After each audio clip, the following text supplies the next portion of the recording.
The Cowboys blew out the Commanders on Sunday, 44-22, and Dallas's offense was cooking. Dak Prescott threw for 264 yards and 3 touchdowns with no interceptions, while CeeDee Lamb made big plays in his return, 110 yards for him, including a 74-yard catch and run to the end zone. And the Dallas defense finally showed up. The Dallas D forced 2 turnovers, including a pick 6 from Deron Bland. Stephen A. finally back in the building. Yeah. You know, Cam kind of called you out yesterday a little bit because, you know, the Cowboys did well on Sunday. But do you really believe that Dallas can win the NFC East? Hell no. Of course I don't believe that. Why did I know that was coming? I don't believe that. I don't believe that for 1 second. I don't believe that for 1 second. It's real fun because, first of all, I want to thank the Dallas Cowboys because they have looked very, very impressive offensively. I have Dak Prescott right now as a leading candidate for league MVP honors, the way that he's playing right now. He's been absolutely 71% completions, 270 yards a game, all right, 13 touchdowns, no interception, a passer rating of 128 over his last 4 games. He's been sensational, no doubt about it. He's earning his money. He's showing what he does. Let's give props to Jerry Jones from the standpoint you're paying the man $60 million. Jerry Jones' ego wants that man to be successful. That's right. Mm-hmm. Because he wants that investment justified, you see. And so that offsets letting Micah Parsons walk out of the building. I know exactly how Jerry Jones is thinking, okay? So we understand that. But Dak Prescott, and then you got cats like Pickens and CeeDee Lamb, Javonte Williams, give him some love. He's giving you production out of the running back spot. Their offense is prolific. Their defense is trash. We all know this, okay? Their defense is not impressive at all. And you know, when you think about what we said about the conversation we just had about Detroit, think about the conversation we just had about Seattle, think about what we've said about the Rams. We know that we can't dismiss the Eagles. Please, you got to overcome all of that. It ain't gonna happen. But I like the conversation.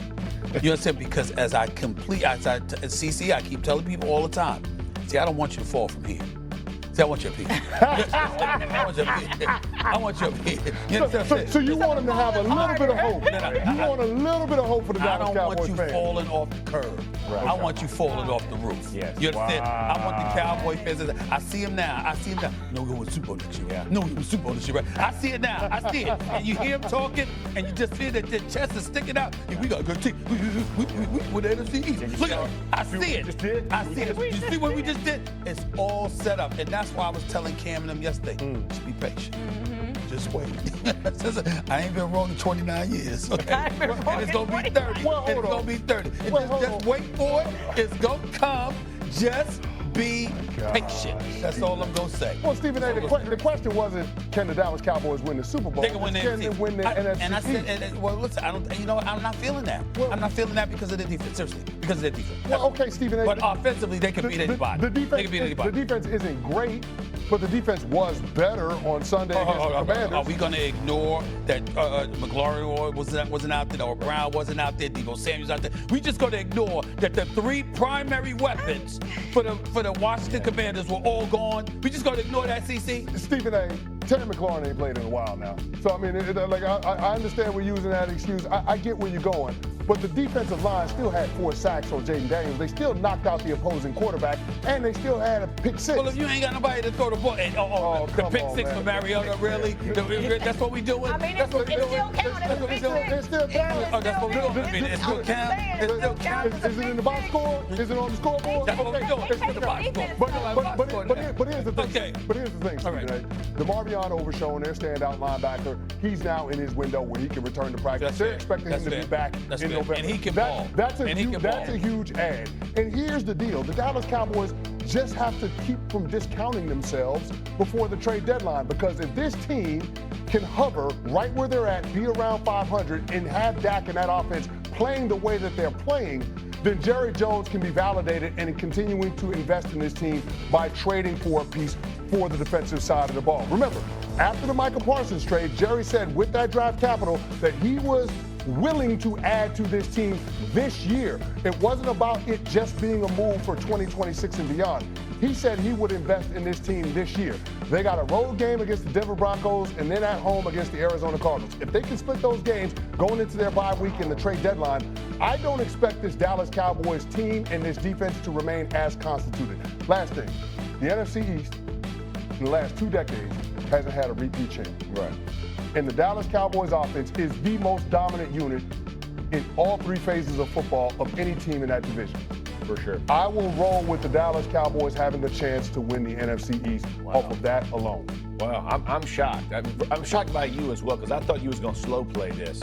I thought you would just let it be. Absolutely trying to encourage the Cowboy fans to buy in more. They are.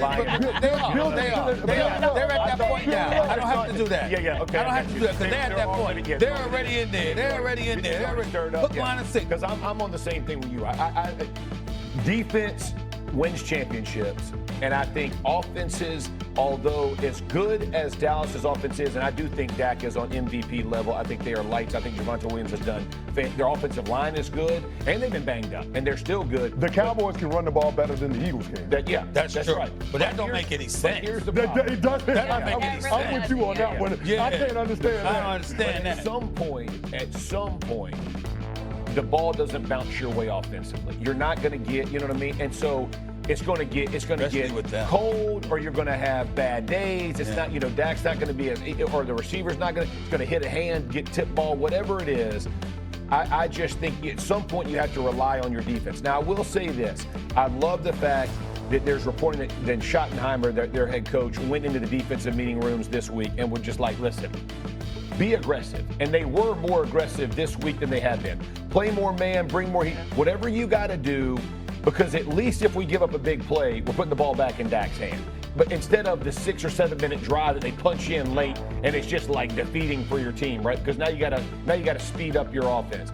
I just think it's really, and I've played on some of the best offenses in NFL history.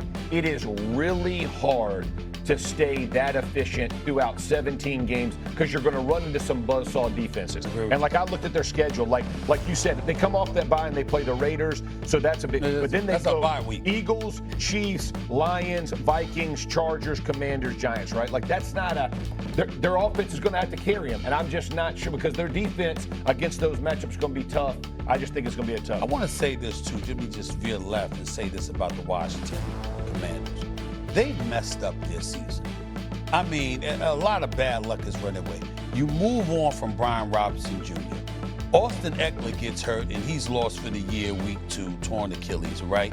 I'm just looking at this. Jayden Daniels, he's missed a couple of games this year. You got all three receivers out. But let's not forget how they handled the Terry McLaurin contract negotiation. Him missing time in the preseason and the correlation to not being acclimated to football, being injured early on. Exactly, because that's where the quad injury comes from. So it's like, he's missed 4 games already. They really messed up.